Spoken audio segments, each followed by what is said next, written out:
ನಮ್ಮ ನೆಲ ನಮ್ಮ ಜಲ ರಕ್ಷಣೆಯ ಜೊತೆಗೆ ನಮ್ಮ ಸಂಸ್ಕೃತಿಯನ್ನ ಜಗತ್ತಿಗೆ ಪರಿಚಯಿಸುವ ಕೆಲಸ ಮಾಡುವ ಹಂಬಲವಿದೆ. ಇದು ನನ್ನ ಗ್ಯಾರಂಟಿಯಾಗಿದ್ದು ಇದಕ್ಕಾಗಿ ನಿಮ್ಮ ಆಶೀರ್ವಾದ ಬೇಕಿದೆ ಎಂದು ಉತ್ತರ ಕನ್ನಡ ಲೋಕಸಭಾ ಕ್ಷೇತ್ರದ ಕಾಂಗ್ರೆಸ್ ಅಭ್ಯರ್ಥಿ ಡಾಕ್ಟರ್ ಅಂಜಲಿ ನಿಂಬಾಳ್ಕರ್ ಮನವಿ ಮಾಡಿದರು.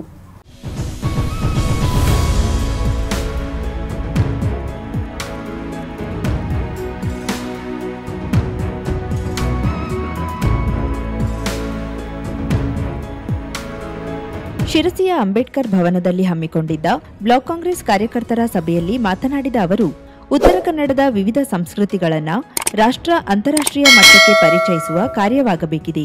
ಆ ನಿಟ್ಟಿನಲ್ಲಿ ಕಾರ್ಯನಿರ್ವಹಿಸಲು ಈ ಸ್ಪರ್ಧೆಯಾಗಿದೆ. ಉತ್ತರ ಕನ್ನಡ ಜಿಲ್ಲೆಯ ಜನಕ್ಕೆ ಭರವಸೆ ನೀಡುತ್ತೇನೆ. ನಿಮ್ಮ ಧ್ವನಿಯಾಗಿ ಸಂಸತ್ನಲ್ಲಿ ಮಾತನಾಡ್ತೇನೆ.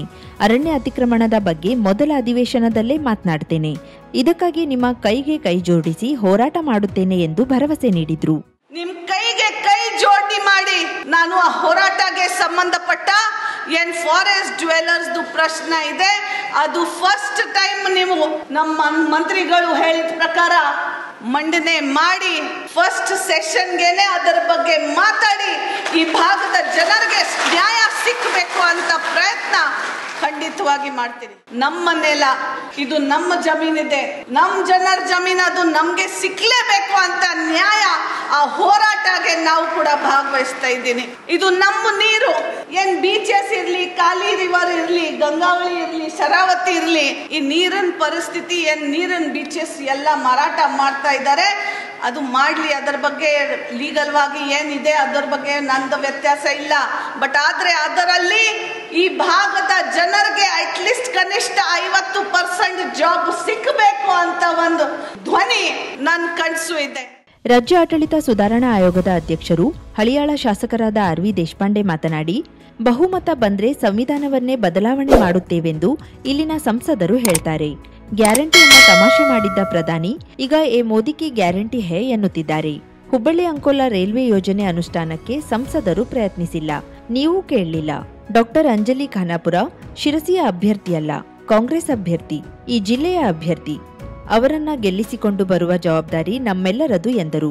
ಜಿಲ್ಲಾ ಉಸ್ತುವಾರಿ ಸಚಿವ ಮಂಕಾಳ್ ವೈದ್ಯ ಮಾತನಾಡಿ, ಬಿಜೆಪಿಯವರು ಸುಳ್ಳನ್ನ ಬಿಟ್ಟು ಅಭಿವೃದ್ಧಿ ಮಾಡಿದ ಇತಿಹಾಸವಿಲ್ಲ, ನಾವು ಅಭಿವೃದ್ಧಿಗೆ ಇರುವವರಲ್ಲ ಎಂದು ಸಾರ್ವಜನಿಕವಾಗಿಯೇ ಅವರು ಹೇಳಿಕೊಂಡಿದ್ದಾರೆ. ಏನು ಮಾಡಿದ್ರೂ ನಡೆಯುತ್ತದೆಂಬ ಸ್ಥಿತಿಗೆ ಬಿಜೆಪಿಗರು ಜಿಲ್ಲೆಯನ್ನ ತಂದಿಟ್ಟಿದ್ದಾರೆ. ಈಗಾಗಲೇ 30 ವರ್ಷ ಕಳೆದುಕೊಂಡಿದ್ದೇವೆ, ಮತ್ತೆ ಕಳೆದುಕೊಳ್ಳಬಾರದು. ಬಿಜೆಪಿಗರು ಸತ್ಯ ಹೇಳಿದ್ದು ಇತಿಹಾಸವೇ ಇಲ್ಲ ಎಂದು ವಾಗ್ದಾಳಿ ನಡೆಸಿದರು. ಶಿರ್ಸಿ ಶಾಸಕ ಭೀಮಣ್ಣ ನಾಯ್ಕ್, 10 ವರ್ಷಗಳಿಂದ ಅಧಿಕಾರ ನಡೆಸಿದ ಬಿಜೆಪಿಯ ಅಭಿವೃದ್ಧಿ ಶೂನ್ಯ. ಅಧಿಕಾರಕ್ಕಾಗಿ ಧರ್ಮಗಳ ನಡುವೆ ಕಿಚ್ಚು ಹಚ್ಚಿ ಸುಳ್ಳುಗಳಿಂದಲೇ ಜನರನ್ನ ನಂಬಿಸುತ್ತಾ ಬಂದಿರುವ ಬಿಜೆಪಿಯನ್ನ ಅಧಿಕಾರದಿಂದ ದೂರವಿಡಬೇಕೆಂಬ ಕೂಗು ಇಡೀ ದೇಶದಲ್ಲಿ ಕೇಳಿಬರುತ್ತಿದೆ. ನಮ್ಮ ಪಕ್ಷದ ಅಭ್ಯರ್ಥಿ ಗೆಲುವು ಶತಸಿದ್ಧ ಎಂದು ಅವರು ವಿಶ್ವಾಸ ವ್ಯಕ್ತಪಡಿಸಿದ್ರು. ಕಾಂಗ್ರೆಸ್ ಜಿಲ್ಲಾಧ್ಯಕ್ಷ ಸಾಯಿಗಾಂವ್ಕರ್ ಪ್ರಾಸ್ತಾವಿಕ ಮಾತನಾಡಿದ್ರು.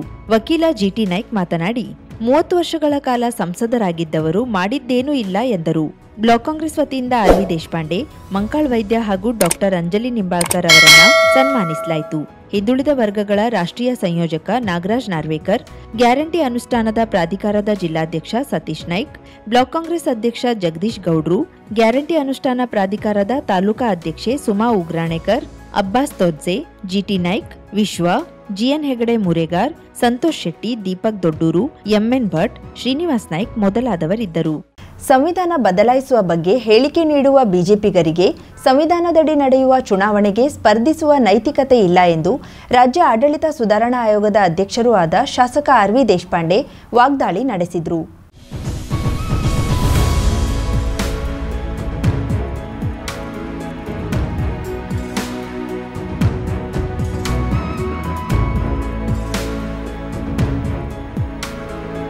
ಸಿದ್ದಾಪುರದಲ್ಲಿ ಹಮ್ಮಿಕೊಂಡಿದ್ದ ಉತ್ತರ ಕನ್ನಡ ಲೋಕಸಭಾ ಚುನಾವಣಾ ಕಾಂಗ್ರೆಸ್ ಪ್ರಚಾರ ಸಭೆಯಲ್ಲಿ ಮಾತನಾಡಿದ ಅವರು, ಪ್ರಜಾಪ್ರಭುತ್ವ ಬಲಪಡಿಸುವ ಕಾರ್ಯವಾಗಬೇಕಿದೆ. ಆದರೆ ಪ್ರಜಾಪ್ರಭುತ್ವಕ್ಕೆ ಪ್ರಶ್ನೆಯೊಡ್ಡುವ ಬಗ್ಗೆ ಕೆಲವು ಬಿಜೆಪಿ ಸ್ನೇಹಿತರು ಮಾತನಾಡ್ತಾರೆ. 400ಕ್ಕೂ ಅಧಿಕ ಸೀಟು ಬಂದ್ರೆ ಸಂವಿಧಾನ ಬದಲಾವಣೆ ಮಾಡುತ್ತೇವೆ ಎನ್ನುತ್ತಾರೆ. ಹೀಗೆ ಹೇಳುವ ಅವರು ಮೂರ್ಖರು. 6 ಬಾರಿ ಆಯ್ಕೆಯಾದ ಲೋಕಸಭಾ ಸಂಸದರು ಜಿಲ್ಲೆಗಾಗಿ ಏನು ಮಾಡಿದ್ದಾರೆ? 3 ದಶಕಗಳಲ್ಲಿ ಕೇಂದ್ರದ ಯಾವ ಯೋಜನೆ ಜಿಲ್ಲೆಗೆ ಬಂದಿದೆ? ತಾಳಗುಪ್ಪ ಸಿದ್ದಾಪುರ ರೈಲ್ವೆ ಬಂತ? ಅರಣ್ಯ ಭೂಮಿ ಅತಿಕ್ರಮಣ ಸಮಸ್ಯೆ ಪರಿಹಾರವಾಯ್ತಾ ಎಂದು ದೇಶಪಾಂಡೆ ಪ್ರಶ್ನಿಸಿದ್ರು. 30 ವರ್ಷಗಳಲ್ಲಿ ಮಾಡಿದ್ದು ಏನಾದರೂ ಇದ್ದಲ್ಲಿ ತೋರಿಸಲಿ ಎಂದು ಸವಾಲೆಸೆದ್ರು. ಸಂವಿಧಾನ ಬದಲಾವಣೆ ಮಾಡಿ ನೀವು ಮತ ಕೇಳೋ ಅಧಿಕಾರದೇನು? ಇವತ್ತು ಚುನಾವಣೆ ನಡೀತಾ ಇದೆ, ಸಂವಿಧಾನದ ಆಧಾರದ ಮೇಲೆ 5 ವರ್ಷಕ್ಕೊಮ್ಮೆ ಈ ಸಂವಿಧಾನಕ್ಕೆ ಪ್ರಶ್ನೆ ಮಾಡಿದ್ರೆ ಈ ಸಂವಿಧಾನದಲ್ಲಿ ಬದಲಾವಣೆ ಮಾಡಿದ್ರು ಅಂತ ಹೇಳಿದಾಗ ಚುನಾವಣೆ ನಿಲ್ಲುವುದು ಅಧಿಕಾರ ಬಿಜೆಪಿ ಪಕ್ಷಕ್ಕೆ ಇಲ್ಲ ಅನ್ನೋದು ಅವ್ರು ಯಾರು ಕೇಳಿ ಹೆಸರು ರಸ್ತೆ ಮೇಲೆ ಹೋಗೋ ಹುಡುಗ ಕೇಳಿಲ್ಲ ಅಥವಾ ಸಾಮಾನ್ಯ ಕಾರ್ಯಕರ್ತ ಕೇಳಿಲ್ಲ. ಪಕ್ಷದ ಹಿರಿಯ ಮುಖಂಡರು ಪ್ರಶ್ನೆ ಮಾಡಿದ್ದಾರೆ. ಯಾರು ನೀವೆಲ್ಲರೂ ನಾವೇನ್ ಮಾಡಿಲ್ಲ, ನೀವೆಲ್ಲರೂ ಬಹುತೇಕ ಜನ ನೀವಂದ್ರೆ ನೀವಲ್ಲ, ದಯವಿಟ್ಟು ತಪ್ಪು ತಿಳ್ಕೋಬಾರ್ದು. 5, 4, 6 ಬಾರಿ ಲೋಕಸಭೆ ಕಳಿಸಿದ್ವಿ. ಹಾಗಾಗಿ ಇವತ್ತು ಪ್ರಶ್ನೆ ಬಂದಿದ್ದು ಅವ್ರ ಮಾತು ಹೇಳಿದ್ದಾರೆ. ಅದೇ NDA ಗುರಿ ಇದ್ರೆ ಬಹಳ ದೊಡ್ಡ ಗಂಡಾಂತರ ಬರಬಹುದು. ಇದ್ರ ಮುಂದೆ ಚುನಾವಣೆ ಆಗೋದು ಕಷ್ಟ ಆಗಬಹುದು. ಇದೇ ಕೊನೆ ಚುನಾವಣೆ ಆಗಲಿಕ್ಕೆ ಸಾಧ್ಯ. ಜಿಲ್ಲಾ ಉಸ್ತುವಾರಿ ಸಚಿವ ಮಂಕಾಳ್ ವೈದ್ಯ ಮಾತನಾಡಿ, ಸುಳ್ಳು ಹೇಳಿಕೊಂಡೇ 10 ವರ್ಷ ಅಧಿಕಾರ ಮಾಡಿದ ಬಿಜೆಪಿಗರಿಗೆ ಮತ ಕೇಳುವ ನೈತಿಕತೆ ಇಲ್ಲ. ಅಂದು ಸಿಲಿಂಡರ್ ದರ 400 ರೂಪಾಯಿ ಇದ್ದಾಗ ಬೀದಿಗಿಳಿದು ಅಡುಗೆ ಮಾಡುತ್ತಿದ್ದ ಬಿಜೆಪಿಗರು ಇದೀಗ ಅಗತ್ಯ ವಸ್ತುಗಳ ಬೆಲೆ ಗಗನಕ್ಕೇರಿದ್ರೂ ನಾಪತ್ತೆಯಾಗಿದ್ದಾರೆ ಎಂದರು. ಶಿರಸಿ ಶಾಸಕ ಭೀಮಣ್ಣ ನಾಯ್ಕ್ ಮಾತನಾಡಿ, ಕೇಂದ್ರದ ಬಿಜೆಪಿ ಸರ್ಕಾರ 10 ವರ್ಷಗಳಲ್ಲಿ ಮಾಡಿದ್ದೇನಿದೆ? ಬಡವರು, ಜನಸಾಮಾನ್ಯರು, ರೈತರಿಗಾಗಿ ಯಾವ ಯೋಜನೆ ತಂದಿದ್ದಾರೆ? ಕಾಂಗ್ರೆಸ್ ಸರ್ಕಾರ ಕೇಂದ್ರದಲ್ಲಿ ಅಧಿಕಾರದಲ್ಲಿದ್ದಾಗ ಮಾಡಿದ ಅಭಿವೃದ್ಧಿ ಕಾರ್ಯಕ್ರಮಗಳಿಂದಲೇ ದೇಶ ಮುನ್ನಡೆಯುತ್ತಿದೆ ಎಂದರು. ದೀನ ದಲಿತರ ಪರವಾಗಿರಬಹುದು, ರೈತರ ಪರವಾಗಿರಬಹುದು, ಈ ದೇಶದಲ್ಲಿರ್ತಕ್ಕಂಥ ಎಲ್ಲ ಸರ್ವ ಧರ್ಮಗಳ ಸಮಾನತೆಯ, ಏಕತೆಯ, ಅಭಿವೃದ್ಧಿಯ ಕನಸನ್ನ ನೆನಸನ್ನ ಮಾಡಿರ್ತಕ್ಕಂಥ ಸರ್ಕಾರಗಳೇ ಹೊರತು ಈ ರೀತಿಯ ಬಿಜೆಪಿ ದುರಾಡಳಿತವನ್ನು ಮಾಡಿ ಓಟಿಗಾಗಿ ಏನೇನನ್ನು ಹೇಳಿ ಧರ್ಮಗಳ ಮತ್ತೆ ಕಿಚ್ಚನ್ನ ಹಚ್ಚಿ ಓಟನ್ನ ಪಡೆದು ಸರ್ಕಾರವನ್ನ ಮಾಡ್ತಕ್ಕಂಥ ಹಮ್ಮಲ ಎಂದೂ ಕಾಂಗ್ರೆಸ್ ಸರ್ಕಾರ ಪಾರ್ಟಿ ಮಾಡಿಲ್ಲ. ಅದನ್ನ ಕಾಂಗ್ರೆಸ್ ಸರ್ಕಾರ ಯಾವತ್ತೇ ಇದ್ರು ಮಾಡಿದ್ರು ಕೂಡ, ಕಾಂಗ್ರೆಸ್ ಪಾರ್ಟಿ ಯಾವುದೇ ಯೋಜನೆ ತಂದ್ರು ಕೂಡ ಅದು ಜನಪರವಾಗಿರ್ತಕ್ಕಂಥ ಕಾರ್ಯಕ್ರಮ ಕೊಟ್ಟು ಜನರ ಮನ್ನಣೆಯನ್ನು ಗೆದ್ದಿದೆ ಹೊರತು ಇವ್ರ ರೀತಿಯ ಅಧಿಕಾರಕ್ಕಾಗಿ ಬಂದಿರತಕ್ಕಂಥ ಕಾಂಗ್ರೆಸ್ ಅಲ್ಲ ಇದು. ಆ ನಿಟ್ಟಿನಲ್ಲಿ ನಮ್ಮ ಮುಂದೆ ಇರುವಂತಹದ್ದು ಬಂದಿರತಕ್ಕಂಥ ಲೋಕಸಭಾ ಚುನಾವಣೆ. ಉತ್ತರ ಕನ್ನಡ ಲೋಕಸಭಾ ಕ್ಷೇತ್ರದ ಕಾಂಗ್ರೆಸ್ ಅಭ್ಯರ್ಥಿ ಡಾಕ್ಟರ್ ಅಂಜಲಿ ನಿಂಬಾಳ್ಕರ್ ಮಾತನಾಡಿ, ಕಾಂಗ್ರೆಸ್ ಇವತ್ತು ನಿನ್ನೆ ಹುಟ್ಟಿದ ಪಕ್ಷವಲ್ಲ, 100 ವರ್ಷಗಳ ಇತಿಹಾಸವಿದೆ. 60 ವರ್ಷ ಕಾಂಗ್ರೆಸ್ ಏನು ಮಾಡಿದೆ ಎಂದು ಬಿಜೆಪಿಗರು ಕೇಳ್ತಾರೆ. ಬಿಜೆಪಿ ನಾಯಕರು ಹುಟ್ಟಿದ ಆಸ್ಪತ್ರೆಗಳನ್ನ ಕಟ್ಟಿಸಿದ್ದು, ಅವರು ಕಲಿತ ಹಳ್ಳಿಯ ಶಾಲೆಗಳು ನಿರ್ಮಾಣವಾಗಿದ್ದು ಕಾಂಗ್ರೆಸ್ ಆಡಳಿತದಲ್ಲಿ. ಬಿಜೆಪಿಗರ 10 ವರ್ಷದ ಸುಳ್ಳನ್ನ ನೋಡಿ, 10 ತಿಂಗಳ ಗ್ಯಾರಂಟಿ ಯೋಜನೆಗಳನ್ನು ನೋಡಿ ಮತ ಚಲಾಯಿಸಿ ಎಂದರು. ಬಿಜೆಪಿ ಲೀಡರ್ಸ್ ಹೇಳ್ತಾರೆ 60 ವರ್ಷ 70 ವರ್ಷ ಕಾಂಗ್ರೆಸ್ ಪಕ್ಷ ಏನ್ ಮಾಡಿದ್ದಾರೆ ಅಂತ. ಈ ಬಿಜೆಪಿ ಲೀಡರ್ಸ್ ಯಾವ ಹಾಸ್ಪಿಟಲ್ ಅಲ್ಲಿ ಹುಟ್ಟಿದ್ದಾರೆ ಆ ಹಾಸ್ಪಿಟಲ್ ಕೂಡ ಕಾಂಗ್ರೆಸ್ ಪಕ್ಷ ಕಟ್ಟಿರೋರು, ಕಾಂಗ್ರೆಸ್ ಸರ್ಕಾರ ಕಟ್ಟಿರೋರು ಆಸ್ಪತ್ರೆ. ಬಟ್ ಎಲ್ಲಿ ಕಲ್ತಿದ್ದಾರೆ ಆ ಎಲ್ಲ ಶಾಲೆಗಳು ಕೂಡ ಪ್ರತಿಯೊಂದು ಹಳ್ಳಿ ನೀವು ಹೋಗಿ ನೋಡಿ. ಈಗ ಒಂದು ಶಾಲೆ ಕಟ್ಟಿರೋ ಯಾರಂದ ಕಾಂಗ್ರೆಸ್ ಪಕ್ಷ ಇದು, ಯಾರು ಮರಿಬಾರ್ದು. ಎಷ್ಟು ತಿಂಗಳಾಯ್ತು ಸರ್ಕಾರ ಸ್ಥಾಪನೆ ಮಾಡಿ? 10 ವರ್ಷದ ಸುಳ್ಳು ನೋಡಿ 10 ತಿಂಗಳದು ಜನರು ಮುಟ್ಸೋದು ಕಾಂಗ್ರೆಸ್ ಗ್ಯಾರಂಟಿ ಕೂಡ ತಿಳ್ಕೋಬೇಕಾಗಿದೆ. ಕಾಂಗ್ರೆಸ್ ಜಿಲ್ಲಾಧ್ಯಕ್ಷ ಸಾಯಿ ಗಾಂವ್ಕರ್ ಮಾತನಾಡಿ, ಬ್ಲಾಕ್ ಕಾಂಗ್ರೆಸ್ನಿಂದ ಡಾಕ್ಟರ್ ಅಂಜಲಿ ನಿಂಬಾಳ್ಕರ್, ಆರ್.ವಿ. ದೇಶಪಾಂಡೆ, ಮಂಕಾಳ್ ವೈದ್ಯ, ಭೀಮಣ್ಣ ನಾಯ್ಕ್, ಸಾಯಿ ಗಾಂವ್ಕರ್ ಅವರನ್ನ ಸನ್ಮಾನಿಸಲಾಯಿತು. ಜಿಲ್ಲಾ ಗ್ಯಾರಂಟಿ ಅನುಷ್ಠಾನ ಪ್ರಾಧಿಕಾರದ ಅಧ್ಯಕ್ಷ ಸತೀಶ್ ನಾಯ್ಕ್, ಬ್ಲಾಕ್ ಕಾಂಗ್ರೆಸ್ ಅಧ್ಯಕ್ಷ ವಸಂತ್ ನಾಯ್ಕ್ ಮನ್ಮನೆ, ವಿಎನ್ ನಾಯ್ಕ್, ಬಿಆರ್ ನಾಯ್ಕ್ ಮೊದಲಾದವರಿದ್ದರು. ಅಂಕೋಲಾದಿಂದ ಗೋಕರ್ಣಕ್ಕೆ ಬರುವ ಪ್ರವಾಸಿಗರಿಗೆ ತಪ್ಪು ಮಾಹಿತಿ ನೀಡುತ್ತಿದ್ದ ಗೂಗಲ್ ಮ್ಯಾಪ್ ಅನ್ನು ಗಂಗಾವಳಿಯ ಯುವ ಉದ್ಯಮಿ ಪ್ರವೀಣ್ ಕಿಣಿ ಸರಿಪಡಿಸಿದ್ದಾರೆ.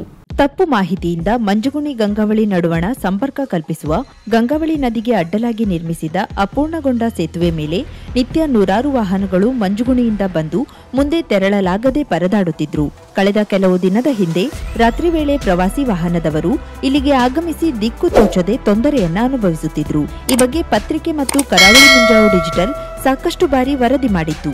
ಆದರೆ ಜಿಲ್ಲಾಡಳಿತ, ಪ್ರವಾಸೋದ್ಯಮ ಇಲಾಖೆ, ಸ್ಥಳೀಯ ಆಡಳಿತ ಸರಿಪಡಿಸದೆ ಹಾಗೆ ತಪ್ಪು ಸಂದೇಶ ನೀಡುವ ಗೂಗಲ್ ಕುರಿತು ಮಾಹಿತಿ ನೀಡುವ ಸೂಚನಾ ಫಲಕವನ್ನ ಅಳವಡಿಸದೆ ನಿರ್ಲಕ್ಷಿಸಿತ್ತು. ಪತ್ರಿಕಾ ವರದಿ ಹಾಗೂ ನಿತ್ಯ ತೊಂದರೆ ಅನುಭವಿಸುತ್ತಿರುವ ಪ್ರವಾಸಿಗರ ಕಷ್ಟವನ್ನ ಅರಿತ ಸ್ಥಳೀಯ ಪ್ರವೀಣ ಶತಪ್ರಯತ್ನ ಮಾಡಿ ಅಂತೂ ಸರಿಪಡಿಸುವಲ್ಲಿ ಯಶಸ್ವಿಯಾಗಿದ್ದಾರೆ. ಈ ಕುರಿತು ಮಾತನಾಡಿ, ನೈಜ ವರದಿಯನ್ನ ಹಲವು ಬಾರಿ ಪ್ರಕಟಿಸಿದ್ರೂ ಸಂಬಂಧಿಸಿದ ಇಲಾಖೆ ಗಮನ ಹರಿಸದಿರುವುದು ಬೇಸರ ತಂದಿತ್ತು. ಅಲ್ಲದೆ ನಾನೇ ಹಲವು ಬಾರಿ ಪ್ರವಾಸಿಗರಿಗೆ ನೆರವಾಗಿದ್ದೆ. ಒಮ್ಮೆ ಸರಿಪಡಿಸಲು ಪ್ರಯತ್ನಿಸೋಣ ಎಂದು ಗೂಗಲ್ ಕಂಪನಿಯೊಂದಿಗೆ ಮಾತನಾಡಿದ್ದು ಸತತ 2 ದಿನದ ಶ್ರಮದ ಬಳಿಕ ಸರಿಯಾಗಿದೆ ಎಂದರು. ತಪ್ಪು ಮಾಹಿತಿ ನೀಡಿದ್ದ ಜಾಗದಲ್ಲಿ ನಿಂತು 4-5 ಮೊಬೈಲ್ನಿಂದ ಗೂಗಲ್ನವರಿಗೆ ಮಾಹಿತಿ ರವಾನಿಸಿ ತೊಂದರೆಯಾಗುತ್ತಿರುವುದನ್ನ ವಿವರಿಸಿದ್ರು. ಬಳಿಕ ಗೂಗಲ್ ಬಳಕೆದಾರರ ಸಹಾಯವಾಣಿಗೆ ಕರೆ ಮಾಡಿ ಇರುವ ಸ್ಥಳ, ಅಲ್ಲಿ ನೈಜವಾಗಿ ಏನಾಗಿದೆ ಇತ್ಯಾದಿ ಮಾಹಿತಿಯನ್ನ ನೀಡಿದ್ದಾರೆ. ಈ ವೇಳೆ ಹಲವು ಪ್ರಶ್ನೆಗಳನ್ನ ಕೇಳಿ ಸರಿಯಾದ ಮಾರ್ಗ ಸೂಚಿಸುವ ಜಾಗ ಮತ್ತಿತರ ಮಾಹಿತಿಯನ್ನ ನೀಡಿದ್ದಾರೆ. ಇದಾದ 1 ದಿನದ ಬಳಿಕ ಮ್ಯಾಪ್ನಲ್ಲಿ ಸರಿಯಾದ ಮಾಹಿತಿ ದೊರಕುವಂತಾಗಿದೆ. ಕರಾವಳಿ ಮುಂಜಾವು ಡಿಜಿಟಲ್ ನ್ಯೂಸ್, ವಿನಾಯಕ್ ಶಾಸ್ತ್ರಿ, ಗೋಕರ್ಣ. ಅಂಕೋಲಾ ಕೇಂದ್ರ ಬಸ್ ನಿಲ್ದಾಣದ ಎದುರಿನ ಟೆಂಪೋ ಸ್ಟ್ಯಾಂಡಿನ ಮಧ್ಯದಲ್ಲಿ ಪುರಸಭೆಯವರು ಸಾರ್ವಜನಿಕ ಶೌಚಾಲಯ ನಿರ್ಮಾಣಕ್ಕೆ ಮುಂದಾಗಿರುವುದು ತೀವ್ರ ಆಕ್ರೋಶಕ್ಕೆ ಕಾರಣವಾಗಿದೆ. ಅಂಕೋಲಾದಲ್ಲಿ ಆಟೋ ರಿಕ್ಷಾ ಚಾಲಕರ ಹಾಗೂ ಮಾಲಕರ ಸಾರ್ವಜನಿಕ ಗಣೇಶೋತ್ಸವ ನಡೆಯುವುದು ಇದೇ ಸ್ಥಳದಲ್ಲಿ. ಸಾರ್ವಜನಿಕ ಗಣೇಶೋತ್ಸವದ ಪೀಠದ ಎದುರಿನಲ್ಲೇ ಅರಳಿಕಟ್ಟೆ ಇದೆ. ಕಾರ್ತಿಕೋತ್ಸವದ ಸಮಯದಲ್ಲಿ ಶ್ರೀ ಮಹಾಮಾಯ, ಕುಂಡೋಧರಿ ಹಾಗೂ ಆರ್ಯದುರ್ಗಾ ದೇವರ ರಥೋತ್ಸವ ಪೂಜೆಯು ಇದೇ ಕಟ್ಟೆಯ ಮೇಲೆ ನಡೆಯುತ್ತದೆ. ಅಲ್ಲದೆ ಈಗ ಶೌಚಾಲಯ ಗುಂಡಿ ತೋಡಿದ ಸ್ಥಳದಲ್ಲಿ ಹೋಳಿ ಹಬ್ಬದಂದು ಕಾಮದಹನ ಮಾಡಲಾಗುತ್ತದೆ.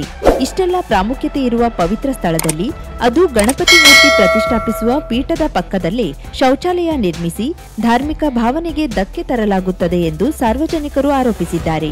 ಈ ಸ್ಥಳದಲ್ಲಿ ಯಾವುದೇ ಕಾರಣಕ್ಕೂ ಶೌಚಾಲಯ ನಿರ್ಮಿಸಬಾರದು ಎಂದು ಶ್ರೀ ಮಹಾಗಣಪತಿ ಆಟೋ ರಿಕ್ಷಾ ಚಾಲಕ ಮಾಲಕ ಸಂಘದವರು ಪುರಸಭೆಯ ಮುಖ್ಯಾಧಿಕಾರಿಗಳಿಗೆ ಮನವಿ ಸಲ್ಲಿಸಿದ್ದಾರೆ. 36 ವರ್ಷಗಳಿಂದ ಶ್ರದ್ಧೆಯಿಂದ ಗಣೇಶೋತ್ಸವವನ್ನ ಆಚರಿಸುತ್ತಾ ಬಂದಿರುವ ಸ್ಥಳದಲ್ಲಿ ಶೌಚಾಲಯ ನಿರ್ಮಿಸಬಾರದು ಎಂದು ನ್ಯಾಯವಾದಿ ಭೈರವ ಡಿ ನಾಯ್ಕ್ ಆಗ್ರಹಿಸಿದ್ದಾರೆ. ಅಂಕೋಲಾದ ಪಟ್ಟಣದಲ್ಲಿ ಶೌಚಾಲಯವೊಂದು ಇದ್ರೂ ಇಲ್ಲದಂತಾಗಿದೆ. ಸಂತೆಗೆ ಬರುವ ಮಾರಾಟಗಾರರು ಮತ್ತು ಗ್ರಾಹಕರು ತಮ್ಮ ಶೌಚಕ್ರಿಯೆ ಪೂರೈಸಿಕೊಳ್ಳಲು ಬಯಲು ಯಾರದಾದ್ರೂ ಮನೆ ಹಿತ್ತಲನ್ನ ಹುಡುಕಬೇಕು. ಈ ಶೌಚಾಲಯ ಅಂತಹ ಸ್ಥಳಕ್ಕೆ ಬದಲಾಯಿಸಿ ಎನ್ನುವುದು ಇಲ್ಲಿಯ ಚಾಲಕರ ಆಗ್ರಹವಾಗಿದೆ. ಶೌಚಾಲಯ ಬೇಕು ಎಂದು ತಿಳಿಸಿರುವುದರಿಂದ ನಾವು ಶೌಚಾಲಯ ನಿರ್ಮಾಣಕ್ಕೆ ಮುಂದಾಗಿದ್ದೆವು. ಆದರೆ ಇಲ್ಲಿ ಬೇಡ ಎಂದ್ರೆ ಸ್ಥಳ ಬದಲಾವಣೆ ಮಾಡಿ ಇದೇ ಅನುದಾನ ಬಳಸಿ ಅಂದಾಜು ಪಟ್ಟಿ ಮತ್ತು ಕ್ರಿಯಾ ಯೋಜನೆ ಬದಲಿಸಿ ಮಾಡುತ್ತೇವೆ ಎಂದು ಪುರಸಭೆ ಮುಖ್ಯಾಧಿಕಾರಿ ಎಂಆರ್ ಸ್ವಾಮಿ ಹೇಳಿದ್ದಾರೆ. ಸುಮಾರು 36 ವರ್ಷದಿಂದಲೇ ಗಣೇಶೋತ್ಸವ ಮಾಡ್ತಾ ಇದ್ದೇವೆ. ಆ ಗಣೇಶೋತ್ಸವ ಮಾಡೋ ಸ್ಥಳದಲ್ಲೇ ಶೌಚಾಲಯ ನಿರ್ಮಾಣ ಮಾಡ್ತಾ ಇದ್ದಾರೆ. ಆ ನಿರ್ಮಾಣವನ್ನು ನಾವು ಇವತ್ತಿಗೆ ಮಾಡಿದ್ರೆ ತೀವ್ರ ಪ್ರತಿಭಟನೆ ಮಾಡ್ತೇವೆ. ಈ ಸ್ಥಳದಲ್ಲಿ ದೇವರ ಕಾರ್ಯ ಆಗದ ನಮ್ಮ ಇದಕ್ಕೆ ಯಾವುದಡಿ ಕಾರ್ತಿಕೋತ್ಸವಕ್ಕೆ 3 ರಥ ಬಂದ್ಕೊಳ್ತದೆ. ಮತ್ತು ಹನುಮಾನ್ ಜಯಂತಿಗೆ ಅಲ್ಲಿ ದೇವರು ಆಡ್ತಾರೆ. ಆಗಿರುವುದರಿಂದ ಅದು ದೇವರಾಡುವಂಥ ಒಂದು ಸ್ಥಳ ಆದ್ದರಿಂದ ಅಲ್ಲಿ ಯಾವುದೇ ಒಂದು ಶೌಚಾಲಯ ಆಗಲಿ ಬೇರೆ ಯಾವುದೇ ಒಂದು ಅನೈತಿಕ ಇದು ಮಾಡಲಿಕ್ಕಿಲ್ಲ. ಅದು ಮಾಡಿದಲ್ಲಿ ಒಂದು ಉಗ್ರ ಹೋರಾಟ ಮಾಡ್ತೇವೆ ನಾವು. ಕರಾವಳಿ ಮುಂಜಾವು ಡಿಜಿಟಲ್ ನ್ಯೂಸ್, ಸುಭಾಷ್ ಕಾರೆಬೈಲ್, ಅಂಕೋಲಾ. ಸಾರಿಗೆ ಇಲಾಖೆಯಲ್ಲಿ ಸುದೀರ್ಘ ಕಾಲ ಸೇವೆ ಸಲ್ಲಿಸಿ ನಿವೃತ್ತರಾದ ನೌಕರರೊಬ್ಬರಿಗೆ ಮುಂಗಡ 21,000 ರೂಪಾಯಿ ಹಣ ಪಾವತಿಸಿದ್ರೂ ಡಿಪೋ ಮ್ಯಾನೇಜರ್ ಬಸ್ ಕೊಡದೆ ಸತಾಯಿಸಿ ಸಾರಿಗೆ ಇಲಾಖೆಯವರು ದಂಡ ತೆರಬೇಕಾದ ಪ್ರಸಂಗವೊಂದು ಕುಮಟಾದಲ್ಲಿ ವರದಿಯಾಗಿದೆ. ಕುಮಟಾ ತಾಲೂಕಿನ ಅಳ್ವೆಕೋಡಿಯ ಕೆಎಸ್ಆರ್ಟಿಸಿ ನಿವೃತ್ತ ನೌಕರರಾದ ಶೇಷು ಕೆ ಹರಿಕಾಂತ್ ಅವರು 2022ರ ಜುಲೈ 14ರಂದು ಧಾರ್ಮಿಕ ಕಾರ್ಯಕ್ಕಾಗಿ ದಾವಣಗೆರೆಗೆ ತೆರಳಲು ಮುಂಗಡವಾಗಿ ಕುಮಟಾದ ಬಸ್ ಡಿಪೋಗೆ ತೆರಳಿ 21,000 ರೂಪಾಯಿ ಹಣ ಪಾವತಿ ಮಾಡಿ ವಾಯುವ್ಯ ಸಾರಿಗೆ ಬಸ್ ಬುಕ್ ಮಾಡಿದ್ರು. ದಾವಣಗೆರೆಗೆ ತೆರಳುವ ಮುನ್ನಾ ದಿನವಾದ ಜುಲೈ 13ರಂದು ರಾತ್ರಿ 8 ಗಂಟೆಗೆ ಶೇಷು ಹರಿಕಾಂತ್ ಅವರು ಕುಮಟಾ ಡಿಪೋ ಮ್ಯಾನೇಜರ್ ಅವರಿಗೆ ಫೋನ್ ಮಾಡಿ ದಾವಣಗೆರೆಗೆ ಹೊರಡುವ ಸಿದ್ಧತೆ ಬಗ್ಗೆ ಚರ್ಚಿಸಿದ್ದಾರೆ. ಆಗ ಡಿಪೋ ಮ್ಯಾನೇಜರ್ ವೈಕೆ ಬಾನಾವಳಿಕರ್ ಅವರು ತಮಗೆ ಯಾವುದೇ ಬಸ್ ನೀಡಲಾಗುವುದಿಲ್ಲ, ತಾವು ಖಾಸಗಿ ಬಸ್ ಮಾಡಿಕೊಂಡು ಹೋಗಿ ಎಂದು ಉಡಾಫೆಯಿಂದ ಮಾತನಾಡಿದ್ರು.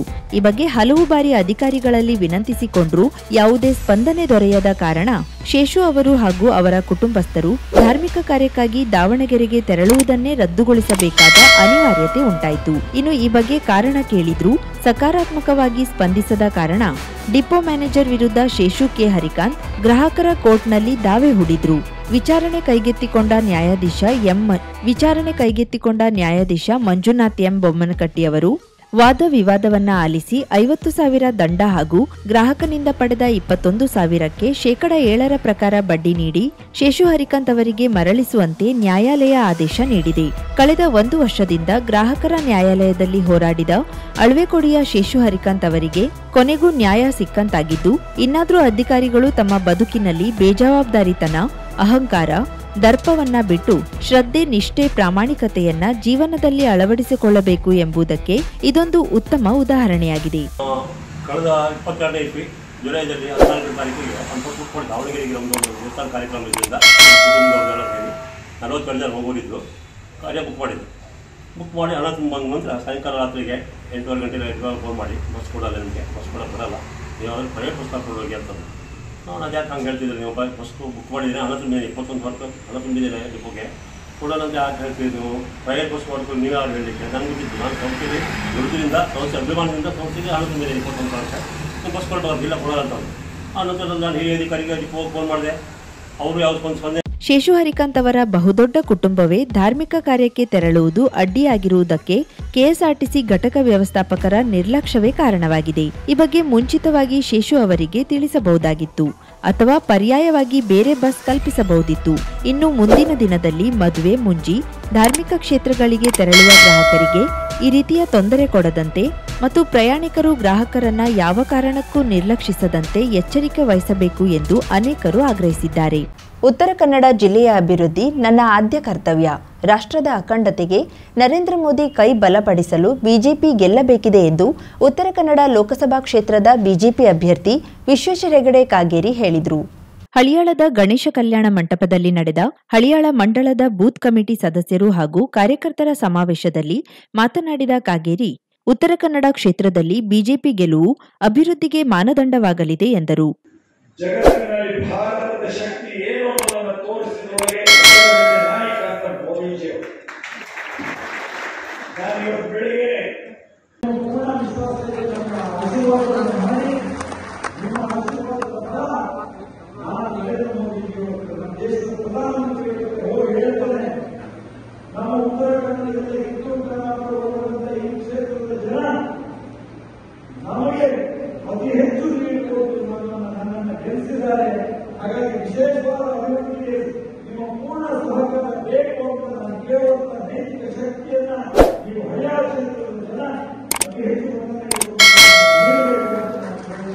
ಸಮಾವೇಶದ ಉದ್ಘಾಟನೆ ಮಾಡಿದ ಬಿಜೆಪಿ ರಾಜ್ಯ ಉಪಾಧ್ಯಕ್ಷೆ ರೂಪಾಲಿ ನಾಯ್ಕ್, ಉತ್ತರ ಕನ್ನಡ ಕ್ಷೇತ್ರದಲ್ಲಿ ಅಭಿವೃದ್ಧಿಯ ಚಿಂತಕ ಮತ್ತು ಸರಳ ವ್ಯಕ್ತಿತ್ವದ ಬಿಜೆಪಿ ಅಭ್ಯರ್ಥಿ ಕಾಗೇರಿ ಅವರ ಗೆಲುವು ನಿಶ್ಚಿತ ಎಂದರು. ವಿಧಾನ ಪರಿಷತ್ ಮಾಜಿ ಸದಸ್ಯ ಹಾಗೂ ಜೆಡಿಎಸ್ ಮುಖಂಡ ಎಸ್ಎಲ್ ಘೋಟ್ನೇಕರ್ ಮೋದಿ ಅವರಿಗೆ ಮತ್ತು ಬಿಜೆಪಿ ಬೆಂಬಲವನ್ನ ಸೂಚಿಸಿ ಅಭಿವೃದ್ಧಿಗಾಗಿ ಕಾಗೇರಿ ಅವರನ್ನ ಗೆಲ್ಲಿಸೋಣ ಎಂದರು.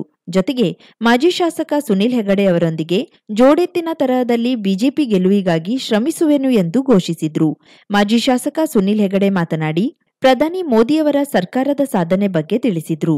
ಬಿಜೆಪಿ ಜಿಲ್ಲಾಧ್ಯಕ್ಷ ಎನ್ಎಸ್ ಹೆಗಡೆ, ಇದು ದೇಶದ ಚುನಾವಣೆ. ಭಾರತವನ್ನ ವಿಕಸಿತ ಭಾರತವನ್ನಾಗಿಸಲು ಮೋದಿಯವರನ್ನ ಗೆಲ್ಲಿಸಬೇಕು. ಛತ್ರಪತಿ ಶಿವಾಜಿ, ಡಾಕ್ಟರ್ ಅಂಬೇಡ್ಕರ್ ಹಾಗೂ ಬಿಜೆಪಿ ಘೋಷಣೆಯೊಂದಿಗೆ ಸೇರಿದ್ದ ಅಪಾರ ಕಾರ್ಯಕರ್ತರು ಬಿಜೆಪಿ ಗೆಲುವಿಗೆ ಶ್ರಮಿಸಲು ಪಣ ತೊಟ್ಟರು. ಈ ಸಂದರ್ಭದಲ್ಲಿ ಬಿಜೆಪಿ ಜಿಲ್ಲಾ ಪ್ರಧಾನ ಕಾರ್ಯದರ್ಶಿಗಳಾದ ಶಿವಾಜಿ ನರಸಾನಿ, ಗುರುಪ್ರಸಾದ್ ಹೆಗಡೆ, ಪ್ರಶಾಂತ್ ನಾಯಕ್, ಸುಬ್ರಾಯ್ ವಾಳ್ಕೆ ಮೊದಲಾದ ಪ್ರಮುಖರು, ಹಳಿಯಾಳ ಮಂಡಳದ ಅಧ್ಯಕ್ಷರು, ವಿವಿಧ ಮೋರ್ಚಾ ಪದಾಧಿಕಾರಿಗಳು, ಕಾರ್ಯಕರ್ತರು ಉಪಸ್ಥಿತರಿದ್ದರು. ಶುಭಾರಂಭಗೊಂಡಿದೆ ಹೊನ್ನಾವರದಲ್ಲಿ ನೂತನ ಜವಳಿ ಮಳಿಗೆ. Shri Mallikarjuna silks, bank road, Honnavar. ಪರಂಪರೆಯ ಸಾಂಪ್ರದಾಯಿಕ ಉಡುಪು, ಹೊಸ ತಲೆಮಾರಿನ ಯುವಕ ಯುವತಿಯರ ಮನಸೆಳೆಯುವ ವಿನ್ಯಾಸದ, ವಿದ್ಯಾರ್ಥಿ ವಿದ್ಯಾರ್ಥಿನಿಯರ ಹಾಗೂ ಚಿಣ್ಣರಿಂದ ಎಲ್ಲಾ ವಯೋಮಾನದವರ ಮನ ಮೆಚ್ಚುವ ನವನವೀನ ಶೈಲಿಯ ವಿಶ್ವಪ್ರಸಿದ್ಧ ಕಂಪನಿಗಳ ಉತ್ಕೃಷ್ಟ ಗುಣಮಟ್ಟದ ವಸ್ತ್ರ ವಿನ್ಯಾಸಗಳ ರೆಡಿಮೇಡ್ ಬಟ್ಟೆಗಳನ್ನ ಇದೀಗ ಬೃಹತ್ ಮಳಿಗೆಯಲ್ಲಿ ಕೈಗೆಟುಕುವ ದರದಲ್ಲಿ ಲಭ್ಯ. ಇಂದೇ ಭೇಟಿ ನೀಡಿ. Mallikarjuna silks, bank road, Honnavar, Uttara Kannada.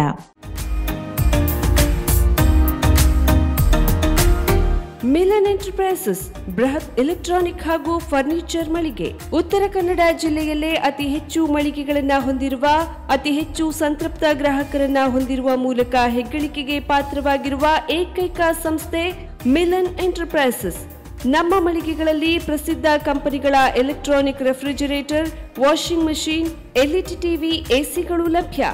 ಭಾರತದ ಕರಾವಳಿ ಹವಾಮಾನಕ್ಕೆ ಹೊಂದಿಕೊಳ್ಳುವ ನಂಬರ್ 1 ಬ್ರ್ಯಾಂಡ್ ಆದ ಗೋದ್ರೇಜ್ ಕಂಪನಿಯ ಕಪಾಟು, ಆಫೀಸ್ ಟೇಬಲ್, ಆಫೀಸ್ ಚೇರ್, ಬ್ಯಾಂಕ್ಗಳಿಗೆ ಹಾಗೂ ಚಿನ್ನದ ಅಂಗಡಿಗಳಿಗೆ ಬೇಕಾಗುವ ಸೇಫ್ ಲಾಕರ್ಗಳು ಅತಿ ಕಡಿಮೆ ಬೆಲೆಯಲ್ಲಿ ಲಭ್ಯವಿದೆ. Teak wood sofa set, wooden dining table ಹಾಗೂ ಗ್ರಾಹಕರಿಗೆ ಬೇಕಾಗುವ ಅಳತೆಯಲ್ಲಿ ನಿಮ್ಮ ಮನೆಗೆ ಹೊಂದಿಕೊಳ್ಳುವ ಹಾಗೆ ಫರ್ನಿಚರ್ಗಳನ್ನ ಮಾಡಿಕೊಡಲಾಗುವುದು. ಕಸ್ಟಮೈಸ್ಡ್ ಕಿಚನ್, ವಾರ್ಡ್ರೋಬ್ಗಳನ್ನ ಅತಿ ಹೆಚ್ಚು ವರ್ಷಗಳ ಕಾಲ ಬಾಳಿಕೆ ಬರುವ ಹಾಗೆ ವಾರಂಟಿಯೊಂದಿಗೆ ಮಾಡಿಕೊಡಲಾಗುವುದು. ನಮ್ಮಲ್ಲಿ ಡ್ಯೂರಾಫ್ಲೆಕ್ಸ್, ಗೋದ್ರೇಜ್ ಕಂಪನಿಯ memory foam mattress, orthopaedic mattress, spring ಮ್ಯಾಟ್ರೆಸ್ಗಳು ಕಡಿಮೆ ಬೆಲೆಯಲ್ಲಿ ಲಭ್ಯ. ವಿವಿಧ ಕಂಪನಿಗಳ ನವೀನ ಮಾದರಿಯ ಮಿಕ್ಸರ್, ಗ್ರೈಂಡರ್, ಫ್ಯಾನ್, ಕುಕ್ಕರ್, ತವಾ, ಫ್ಲಾಸ್ಕ್, ಮೈಕ್ರೋ ಓವೆನ್ಗಳು ಲಭ್ಯವಿದೆ. 0% ಬಡ್ಡಿಯೊಂದಿಗೆ ಸ್ಥಳದಲ್ಲಿಯೇ ಬಜಾಜ್ ಫೈನಾನ್ಸ್ ನಿಂದ ಸಾಲ ಸೌಲಭ್ಯವಿದೆ. ಮಿಲನ್ ಎಂಟರ್ಪ್ರೈಸಸ್ನಲ್ಲಿ ಖರೀದಿ ಮಾಡುವ ಗ್ರಾಹಕರಿಗೆ ಡಿಸ್ಕೌಂಟ್ ಮತ್ತು ಗಿಫ್ಟ್ ಜೊತೆಗೆ ಪ್ರತಿ 2,000 ರೂಪಾಯಿಗಳ ಖರೀದಿಗೆ ಒಂದು ಬಂಪರ್ ಲಕ್ಕಿ ಡ್ರಾ ಕೂಪನ್ ನೀಡಲಾಗುವುದು. ಈ ಲಕ್ಕಿ ಡ್ರಾನಲ್ಲಿ 7 ಲಕ್ಷದವರೆಗೆ ಬಹುಮಾನ ಗೆಲ್ಲುವ ಅವಕಾಶ ನಿಮ್ಮದಾಗಿರುತ್ತದೆ. ಲಕ್ಕಿ ಡ್ರಾದಲ್ಲಿ 1 ಕಾರ್, 2 ಬೈಕ್ ಮತ್ತು ರೆಫ್ರಿಜಿರೇಟರ್, ವಾಷಿಂಗ್ ಮಷಿನ್ ಸೇರಿದಂತೆ 30 ಲಕ್ಕಿ ಗ್ರಾಹಕರಿಗೆ ಬಹುಮಾನ ಗೆಲ್ಲುವ ಅವಕಾಶ. ಗ್ರಾಹಕರ ಸಂತೃಪ್ತಿಗೆ ನಮ್ಮ ಮೊದಲ ಆದ್ಯತೆ ಎನ್ನುವುದು ಮಿಲನ್ ಎಂಟರ್ಪ್ರೈಸಸ್ನ ವಾಕ್ಯ. ಉತ್ತರ ಕನ್ನಡ ಜಿಲ್ಲೆಯ ನಮ್ಮ ಶೋರೂಮ್ಗಳಾದ ಮುಲ್ಲಾ ಸ್ಟಾಪ್ ಹತ್ತಿರ Kodibag road, Kajubag, Karwar, agriculture office ಎದುರುಗಡೆ ಮಾಸ್ತಿಕಟ್ಟೆ ರೋಡ್, ಹೊನ್ನಾವರ, ಸೀಮಾ ಕಾಂಪ್ಲೆಕ್ಸ್ ಹತ್ತಿರ Moni Basti main road, Bhatkal, Indian bank ಎದುರು CP bazaar road, Sirsi, JS building, JN road, Dandeli, KS building, Motikeri road, Haliyal. ಇಲ್ಲಿಗೆ ತಪ್ಪದೇ ಭೇಟಿ ನೀಡಿ ಸಂತೃಪ್ತರಾಗಿ.